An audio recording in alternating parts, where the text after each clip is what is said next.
On April the 25th, 1915, men of the Australian and New Zealand Army Corps landed at Gallipoli.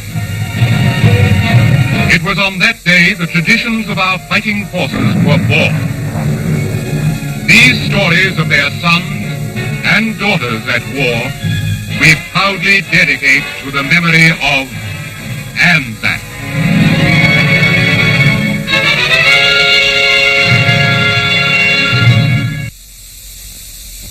In 1945, world attention concentrated on the Allied nets closing in on Germany and Japan. But to the north of Australia, some 150,000 Japanese still fought on bitterly. Australia's task was to eliminate these Japanese, to protect the Allied lines of communication, and to liberate the suffering native population. This episode of Anzac is the story of one of these little-noted but heroic campaigns, the Battle for Wewak, the last campaign of the 6th Division. The 6th Division, first of the 2nd AIF divisions, the men of Bardia, Greece, Crete. The 16th Brigade, who fought along the Kokoda Trail and bloody Sanananda Track. The 17th Brigade, victors of Wau and Salamoa. And the 19th Brigade, freed at last from the defense of Darwin. Papua had been cleared of the Japanese by January 1943. Lae and Finschhafen had been recaptured in September. By April 1944, Australian forces had reached Madang. The next objective was Japan's last great base in New Guinea, Wewak. Relieving an American holding force, the 6th Division landed at Aitupi in November 1944. Its battle plan was to develop a two-pronged thrust, one along the coast, another inland through the Torresili Mountains and Matrik to Wewak. The first to arrive at the Americans' beachhead at Aitupi were the 19th Brigade, now facing their first jungle action after 2 weary years at Darwin, while their comrades won battle honors at Sanananda and Salamoa.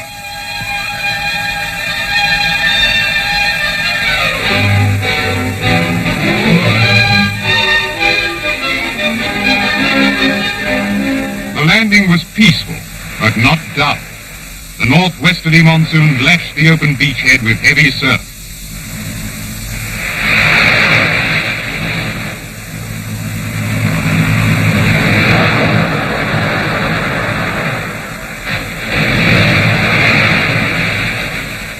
Brigade advanced at the double.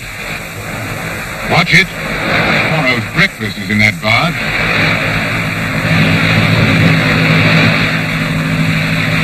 The last units of 19 Brigade come ashore, and as they arrived, the last of the Americans, the 43rd Division, moved out to the waiting transports. Now 1 brigade of Australians held the base. In December came 16 and 17 brigades, rested and reinforced, fighting fit again after the grueling campaigns of 1943.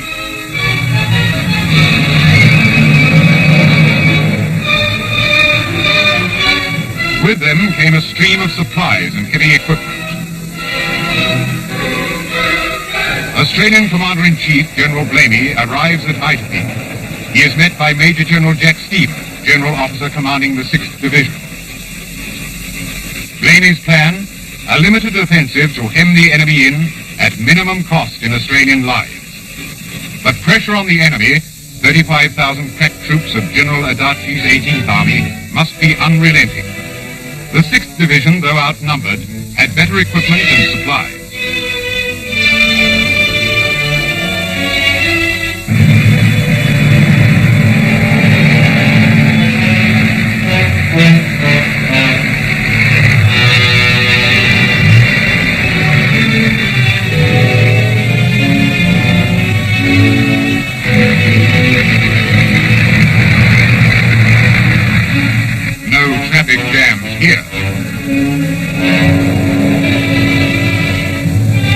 While the base gathered its strength to strike, Royal Australian Air Force Beaufort bombers of 71 wing daily blasted enemy defenses.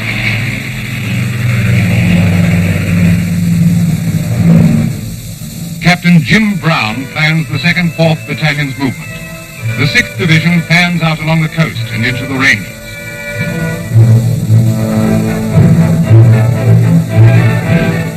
Supply quickly became the patrol's most pressing problem. Once again, biscuit bombers, Douglas transports, were used to drop food, ammunition, and medical stores to the fighting men in the inaccessible mountain gorges where the Japanese were hiding.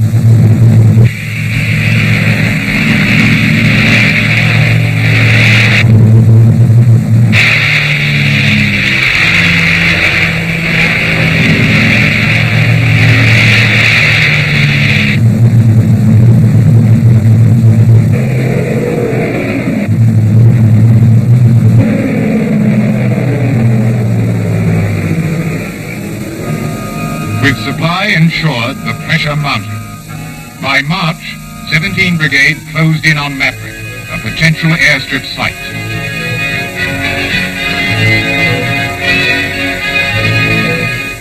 Maverick was captured in April. Captain L.A. Cameron helped recruit 200 native laborers. These and the Pioneer Platoon had an airstrip ready by May. While the infantry pressed forward into the Prince Alexander Range above Wewak, reinforcements and artillery were flown in behind them. From Maverick, native bearers moved supplies forward to the patrols. The mountain prong of the thrust towards Wewak was succeeding beyond expectations. For 5 months, the base had been systematically blasted by daily sorties from the Australian boats.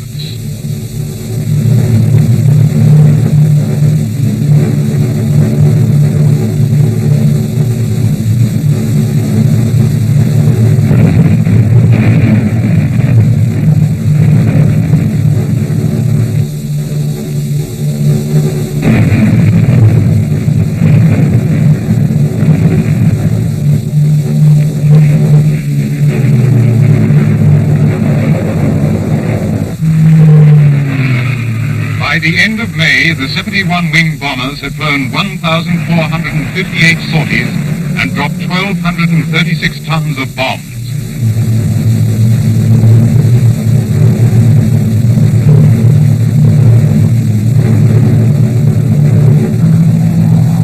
The enemy was driven from the air.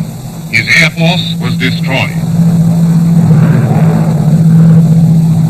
Continual bombing converted Wewak into an inferno.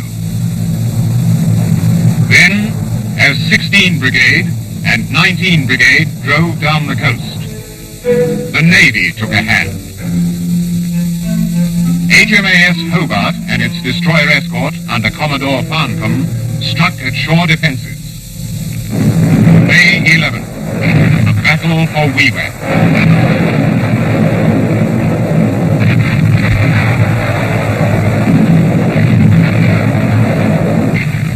Under air and naval cover, the 2nd 6th Cavalry Commando Regiment leapfrogged to east of Wewak. While Army Cooperation aircraft directed the ship's guns, the commandos embarked in landing barges from the destroyers and moved towards the beach.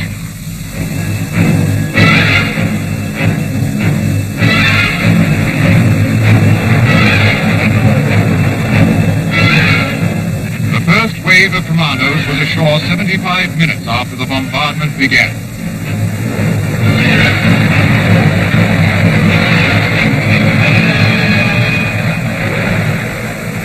From east and west, the 6th Division held Wewak in a pincer's grip. The pincers tightened as the commandos attacked.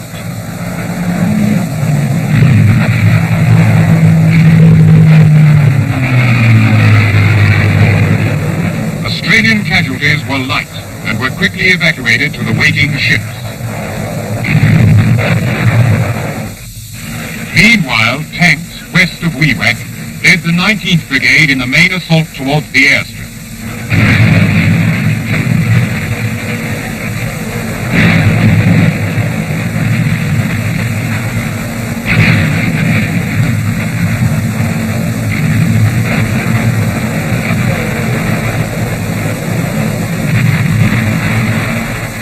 Tank guns blasted enemy cabin hideouts. The biggest barrage of the New Guinea campaign blew Japanese defenses to rubble.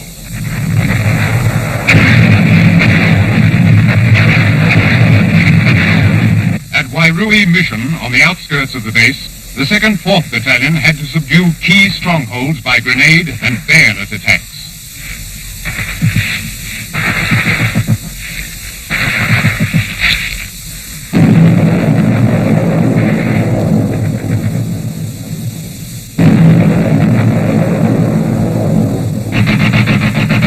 At Wairui, Private Kenner of Hamilton, Victoria, won the Victoria Cross.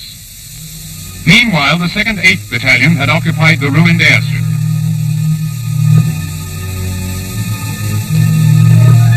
There were few prisoners. There were few souvenirs. Only wreckage.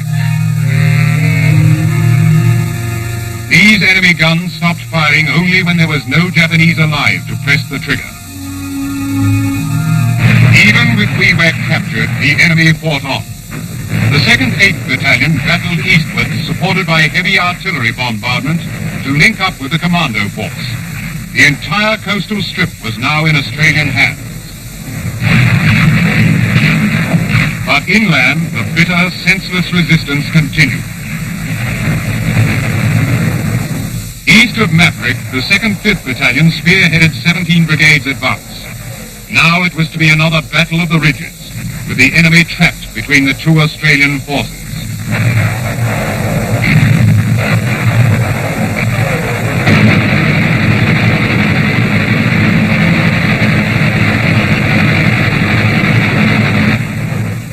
Brigade found itself facing more than 5,000 Japanese. It was still war to the death. The enemy, though riddled with disease and on bare subsistence rations, quickly showed that there would be no surrender and no quarter.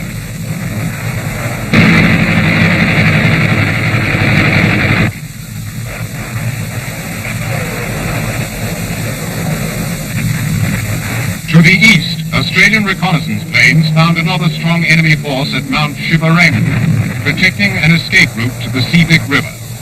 The 2nd 8th Battalion moved to attack it. Supporting the Australians were Papuan infantry, veterans like Constable Suleiman, who killed 20 enemy, and Constable Dangadam with a score of 30. Now 19 Brigade really tasted jungle warfare in all its horror and hardship.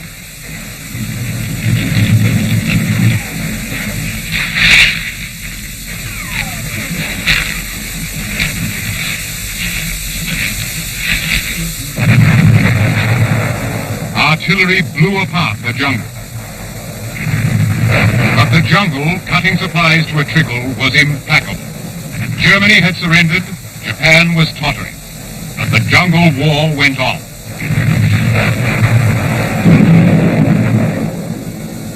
Mount Shivarangu and Mount Tazaki fell to the 2nd, 4th and 2nd, 8th Battalions. Reaching the summit, they linked up with the second prong of the attack.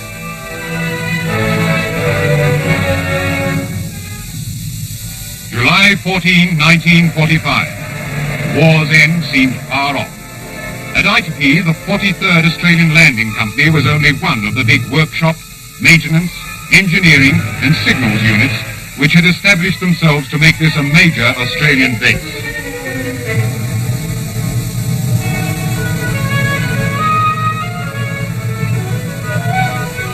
Each week, ships poured men and materials ashore to forge new offensives against the defiant enemy.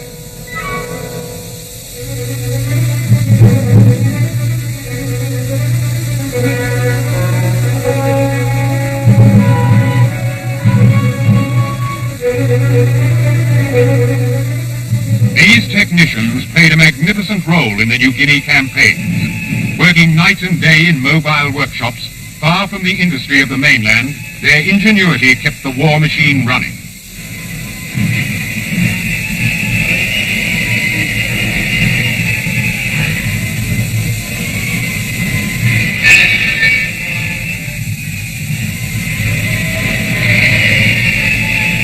There were no garages beyond Itapi.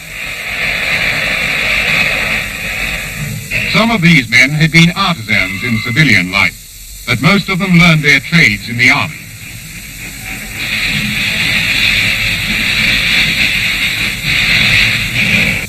Road building in this land of swamps and rivers meant bridge building, and bridge building was the job assigned to this engineering detachment. Their immediate task was to dynamite foundations.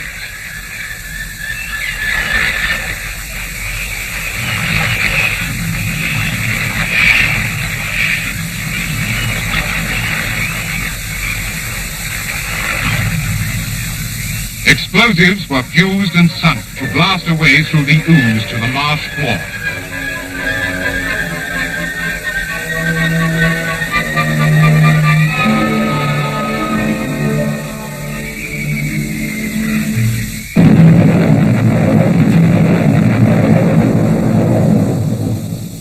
Another swamp, another bridge. This one was to serve what used to be an airstrip. By now it was a busy airport.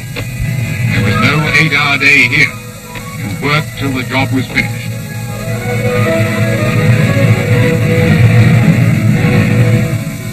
Until the war was finished, done and won, there would always be jobs as the fighting men drove on towards victory.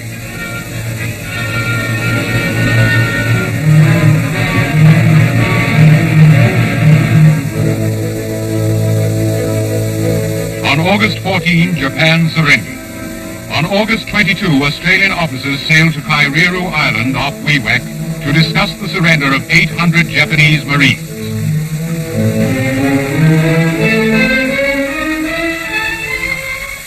Rear Admiral Sato Shiro and his interpreter awaited the victors.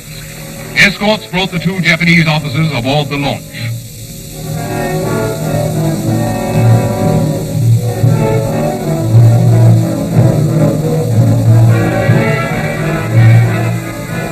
Talks begin.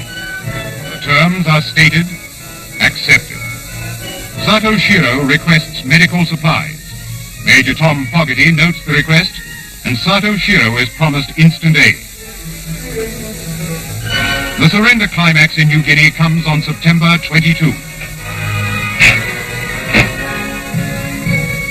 Watched by the 6th Division, Major General Robertson receives the formal surrender of the fanatical General Adachi. For the 6th Division, remembering Greece, Crete, Dakota, Sanananda, Wau, Wewak, this is it. The end of the war. Victory.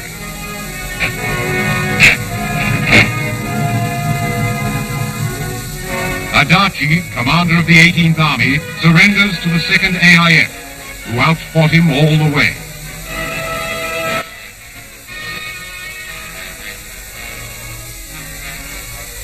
The ceremony is brief. Adachi, in a hush that makes the ears ring, signs the surrender document. General Robertson, assisted by Major Doug Burrows, signs after him. Adachi hands his sword to General Robertson, and it is over.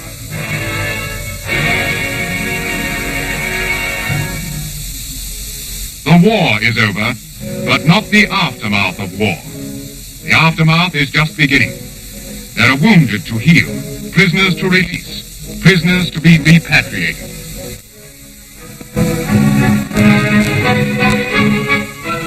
After the ritual, victors and vanquished talk business. Lieutenant Colonel Bishop of Hawthorne, Victoria, presides at the conference. Australian 6th Division staff officers prepare to put the victory into effect.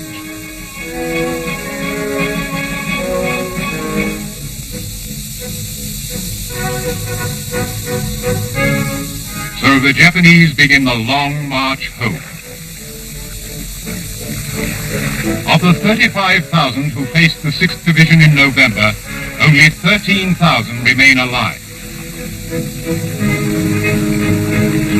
They are weak from fever and malnutrition. 9,000 died in action, 13,000 from illness. The prisoners lay down their equipment and submit to search. These Marines were the cream of Japan's assault troops. In their day, they conquered Malaya. Their day is over.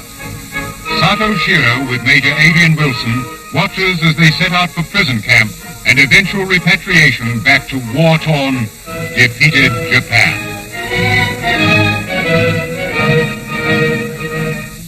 The Japanese survivors of the Battle of Shibarangu surrender on September 21.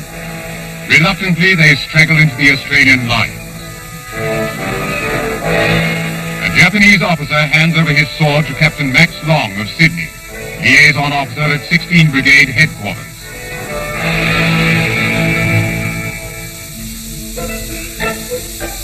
After kit inspection, each prisoner is searched for concealed weapons. Treachery is unlikely, but there is always the possibility of suicide.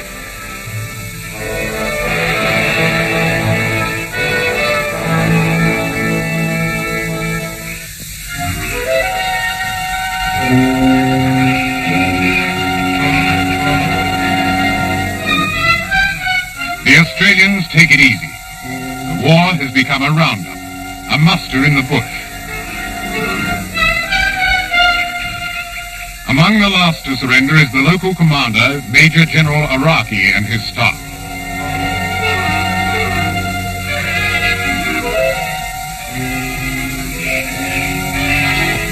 Some Japanese will not go home. There are crimes to be investigated, criminals to be punished. Australian and Indian witnesses of atrocities attend identification parades. These Indians are survivors of a death march to Hollandia.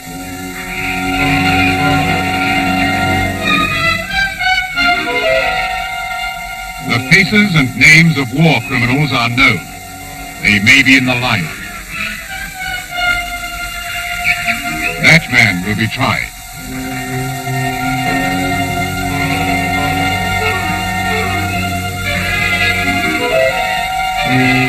That man will be tried.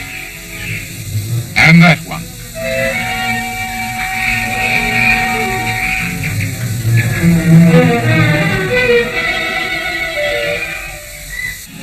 But the Australian fighting men go home for good. A liberator brings General Blamey to Wewak to take the salute at the last parade on active service of the 6th Division.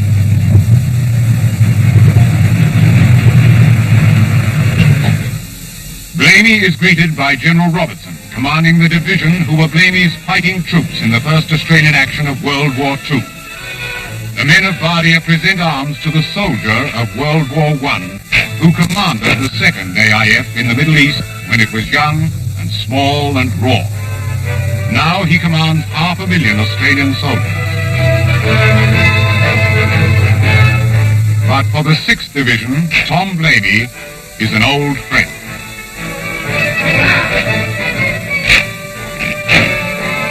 For these one-time amateur soldiers, now hardened into professionals by victory at Bardia, defeat in Greece, frustration at Sanananda, victory at Wewak, their job is done.